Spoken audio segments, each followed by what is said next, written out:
Assalamualaikum Ustaz. Waalaikumsalam. Apakah seorang dokter yang menolong orang terkena virus corona terkena virus itu sendiri sakit dan akhirnya meninggal, apakah dokter tersebut dikatakan mati syahid? Sedangkan yang diam di rumah muhtasiban hanya mengharapkan balasan dari Allah mati syahid, apalagi yang terkena dan dia karena berjuang karena Allah, dia dapat syahid plus. Syahid itu aja sebenarnya sudah cukup, tapi ditambah Allah lebih lagi karena dia mujahid fi sabilillah. Wahai para dokter, wahai para perawat, berjuanglah, tuluskan niat karena Allah. Kalianlah ujung tombak. Saya hanya bisa menyampaikan tausiah. Kalian yang pakai baju astronot dari mulai subuh sampai malam, kalian yang meninggalkan ayah, ibu, suami, anak, istri, keluarga demi menyelamatkan bangsa, mudah-mudahan kalian semua yang sudah meninggal dunia, Allahumma ighfir lahum warhamhum wa'afihim wa'fu anhum, yang dalam perjuangan tetap banyak-banyak berdoa kepada Allah, ikhlaskan hati, maka mendapatkan pahala syahid fisabilillah berdasarkan beberapa hadis sahih dari Nabi Muhammad SAW. Bagaimana cara melawan rasa malas untuk beribadah, dan bagaimana menancapkan keimanan supaya teguh kokoh, karena saya tipe orang yang cenderung menyendiri. Sudah begini banyaknya orang mati karena corona ini, kau masih malas juga beribadah, Arjun? Ratusan orang sudah mati, meninggal dunia, dari mulai DPR, pejabat, orang hebat, orang kaya, mati ujungnya menghadap Allah SWT. Mati syahid mereka. Oleh sebab itu kematian ini sesungguhnya mengingatkan kita lagi bahwa kita pun juga akan mati. Beramallah, beribadahlah.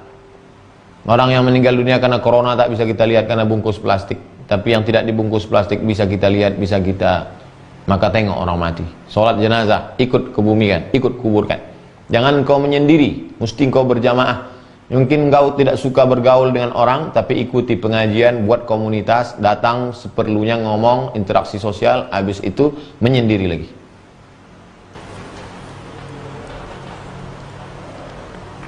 Mengenai mimpi saya waktu tidur. Mimpi waktu tidur lah. Keadaan saya seperti terangkat ke atas. Terus sampai di suatu tempat, di situ saya melihat cahaya terang sekali sampai saya silau. Terus saya lihat di cahaya itu tengahnya ada tulisan Allah. Apa maksudnya Pak Ustaz? Man ra'a fi manamihi annahu irtafa'a, kata Imam Ibn Sirin. Siapa yang melihat dalam mimpinya bahwa dia terangkat ke atas, kalau dia masih lajang berarti dia segera menikah. Itu dia. Kalau dia sudah menikah, berarti Allah memberikan dia sakinah, mawaddah, warahmah. Sakinah, mawaddah, warahmah itu satu orang, bukan tiga. Lalu kemudian apa makna melihat cahaya dalam mimpi? Cahaya itu nur, lawannya zulmah. Cahaya itu hidayah. Maka orang yang melihat cahaya berarti dia mendapatkan hidayah. Apa makna dalam cahaya itu ada tulisan Allah? Berarti cahaya itu datang dari Allah, bukan dari syaitan. Itulah makna mimpi yang kau lihat. Tapi insya Allah maknanya baik. Mengenai nilai takwa, bagaimana menyikapi semut-semut yang banyak di rumah ketika menyimpan makanan dikerumuti sama semut. Dimanapun ditaruh dia ada. Apa yang harus saya lakukan Pak Ustadz? Saya beli tutup plastik, saya masukkan ke dalam kurma, saya tutup, tak ada semut. Waktu saya letakkan di atas, datang semut.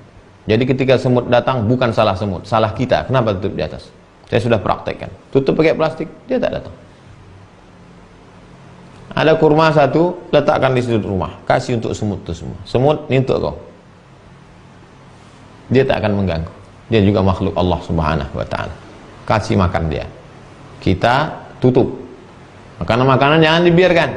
Dibiarkan anak kecil berserak-serak makanan manis, datang semut, lalu kemudian dibunuh. Uqtulul aswadaini fi shalah, bunuhlah dua yang hitam walaupun kau sedang salat. Semut, binatang yang mengganggu. ular hitam, kalajengking, boleh dibunuh. Idza qataltum fa ahsinul qitlah. Kalau bunuh dengan baik, sekali pukul mati. Jangan disiksa dia. Nah, oleh sebab itu maka semut ini kalau mengganggu sama juga macam ular. Mengganggu dia, sekali bunuh mati. Tapi jangan sampai disiksa. Wallahu a'lam bishawab.